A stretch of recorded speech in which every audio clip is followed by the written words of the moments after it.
अस्सलाम वालेकुम दोस्तों। हमारा पीएचडी और जीएचडी की प्रिपरेशन की चल रही है। तो ठीक है, अभी हम ज्योमेट्री का चैप्टर कर रहे हैं। अब ज्योमेट्री के चैप्टर में हमने पीछे पढ़ा था सप्लीमेंट्री एंगल, कॉम्प्लीमेंट्री एंगल। आज जो हमारा टॉपिक है वो है राइट एंगल। ठीक है, अब राइट एंगल किसको कहते हैं? ठीक है, तो हमें ये चीज़ समझना चाहिए कि राइट एंगल किसे कहते हैं, क्योंकि इससे राइट एंगल से पहले हमें सप्लीमेंट्री और कॉम्प्लीमेंट्री एंगल पढ़ा है। तो क्योंकि ये राइट एंगल उसी से ही कनेक्टेड होता है, तो आइए इसका एग्जैक्ट डेफिनेशन पहले देखते हैं। ठीक है, डेफिनेशन ये कहता है कि इफ़ टू सप्लीमेंट्री एंगल, ठीक है, supplementary angle are equal measure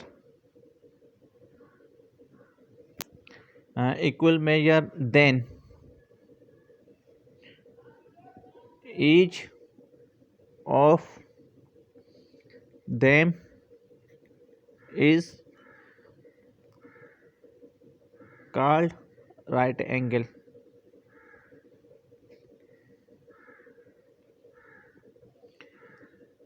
ठीक है, right angle.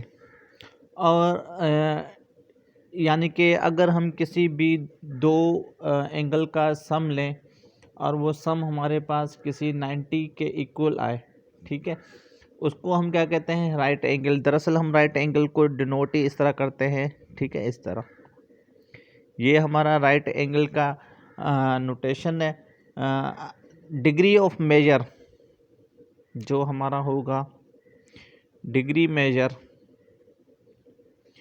Of each angle is called is 90 right angle. ठीक है, तो उसको हम क्या कहते हैं? Right angle. जैसे अब देखें, मेरे पास इक्वेशन राइट एंगल में बना के आपको दिखाता हूँ कि ये मेरे पास जो है ना एक ग्राफ मौजूद है, जिसको मैंने ये बोल दिया ए, इसको मैंने बोल दिया बी, और इसको मैंने बोल दिया डी, और इसको मैंने बोल दिया सी।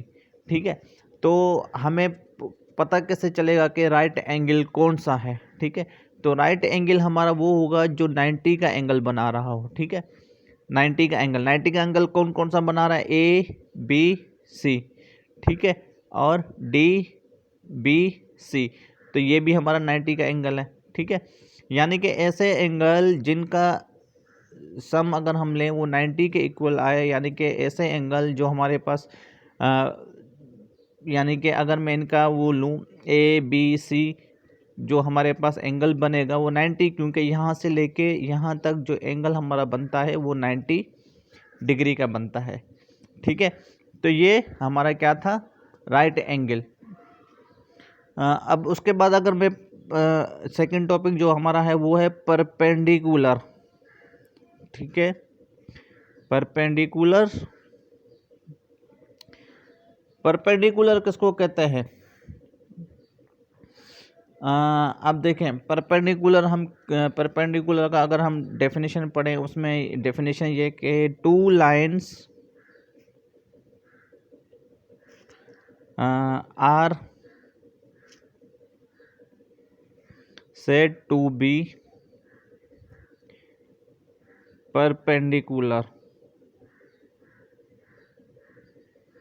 on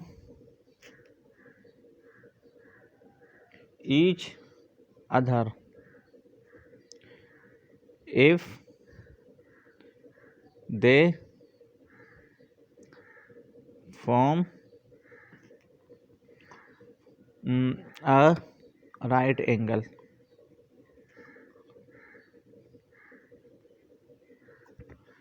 और इसको हम डिनोट किस तरह करते हैं? इस तरह। ठीक है, ये हमारा क्या होगा? परपेंडिकुलर। मतलब अब परपेंडिकुलर का मुझे पता कैसे चलेगा कि कौन सा हम इसको डिनोट तो इस तरह करते हैं, लेकिन अब स्टूडेंट को समझ में नहीं आता कि परपेंडिकुलर लाइन कौन सा होगा हमारे पास। तो हम सबसे पहले एक ग्राफ बनाते हैं, क्योंकि इसने बोला है कि राइट एंगल होना चाहिए, 90 का डिग्री होना चाहिए। ठीक है, तो ये हमारे पास राइट एंगल तो हो गया। अब मेरे पास यहाँ पे दो लाइन है, ठीक है, L1 एंड L2, ठीक है, और यहाँ पे मेरे पास ओरिजिन में O गिवन है। ठीक है, तो हम ये कह सकते हैं कि L1 is a perpendicular to L2 और L2 is perpendicular to L1 at origin point O, at point O। ठीक है, देखें परपेंडिकुलर का मतलब क्या था कि ऐसे लाइंस जो परपेंडिकुलर हों एक दूसरे के, जो क्या बनाए, राइट एंगल बनाए। राइट एंगल का मतलब क्या है, जो 90 डिग्री बनाए, 90 का एंगल बनाए। ठीक है, तो ये 90 का एंगल बना रहा है। ठीक है, तो हम ये कह सकते हैं कि L1 is perpendicular to L2। ठीक है, ये समझ में आ गया। अब एक और ग्राफ बनाते हैं जो कि इस तरह है। ठीक है, इसको हम A बोल देते हैं, इसको हमने O बोल दिया और इसको हमने B बोल दिया।